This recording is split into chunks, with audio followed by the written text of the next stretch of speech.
Before I start this video, I thought I'd like to make a little disclaimer. I usually don't review fan games. Why?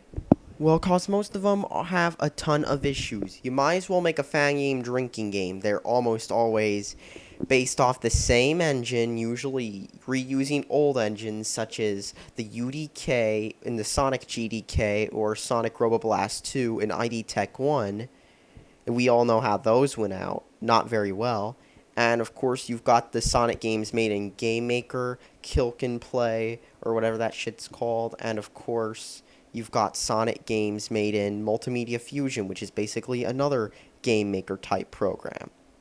Usually they almost have copied and pasted assets, usually sprite sheets copied from Sonic Advance 1, 2, and 3, along with the Genesis games. And you've got music, which is also copied and pasted from the Genesis games. And Sega CD, Sonic CD, yeah. Usually you've got music copied and pasted, and sometimes they copy and paste it from random shit. And usually the end result isn't that great anyway, with level design that is more dimps-tacular than even dimps themselves could possibly come up with and stuff. So let's just say that is why I don't review fan games, because most of them aren't that great. And they almost always suck balls. So this fan game, on the other hand, Sonic Before the Sequel, is one of the more hyped up fan games. Mostly, you know, the ones where they're mostly just OMG hype and somehow happen to get off the ground. This is one of those games, and it's not that great, to be honest. I mean, you've seen people be like, oh my god, this game is so good, it's like an awesome fan game. No, it's not, and I'm going to show you people why it's not good. Now, due to the fact that this was made with shitty Multimedia Fusion, and apparently Multimedia Fusion is so awesome that you can't record it with Fraps, and you have to use some piece of shit program known as Camtasia Studio, I couldn't record the sound because you have to actually install certain drivers. So you get into the game, and what do you see? Why, some of the most basic options of any PC game ever made. You get to adjust settings like cutscenes on or off, what the running animation looks like, and of course the resolution, which looks like shit either way. So first off, the game's plot is supposed to start off right after Sonic 1. That doesn't sound like a fanfic. All the animations in the cutscenes are actually made in Flash with shit stolen from other Sonic games. I mean, seriously? These people can't even draw for shit. I mean, you guys need to at least, if you're going to make a fan game, don't just use stolen assets. Please actually go on the internet and look up how to make shit that doesn't look boring as fuck or shitty as fuck. I mean, just look at the art style. The art style was shitty, especially for the, you know, cutscenes.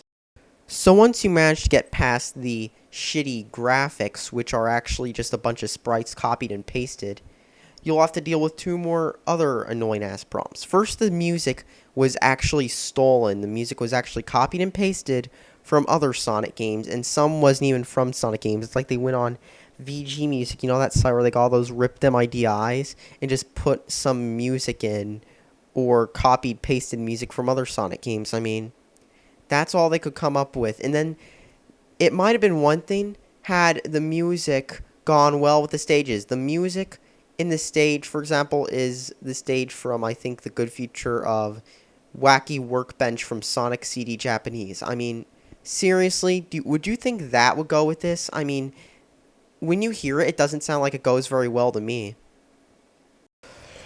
The level design is revolutionarily awesome, just running up and down around a loopy-loop, and congratulations, you've beat the fucking game. I mean, that is seriously what the level design in this piece of shit is. You just gotta run up and down, because that's the level design for most of it. And then you've got the random platforming sections, which suck a lot, like in Sonic Colors. I mean, nobody liked them in Sonic Colors, so why are you, like, putting this kind of shit in this game? Then again, this is a fan game, and as we all know, fan games are made by little kids most of the time. I'm guessing this was made with a shitty pirated Multimedia Fusion, because after all, they use a shitty open source Sonic clone engine. Oh yeah, and that shitty engine they used, it only runs at 30 FPS. That's right. So Sonic does not feel like Sonic in this game, unlike in Sonic 2. Instead, Sonic feels like you're driving mom's old Buick, and not only that, but this is running like this on a gaming PC. It runs at 30 FPS on every PC ever. It doesn't matter whether you're on an expensive-ass PC or mom's old Packard Bell. It's still going to run like this. And the rings, what the hell? The rings counter seems to do that all the time. It always seems to glitch out. I mean, did people even bug test this game or something?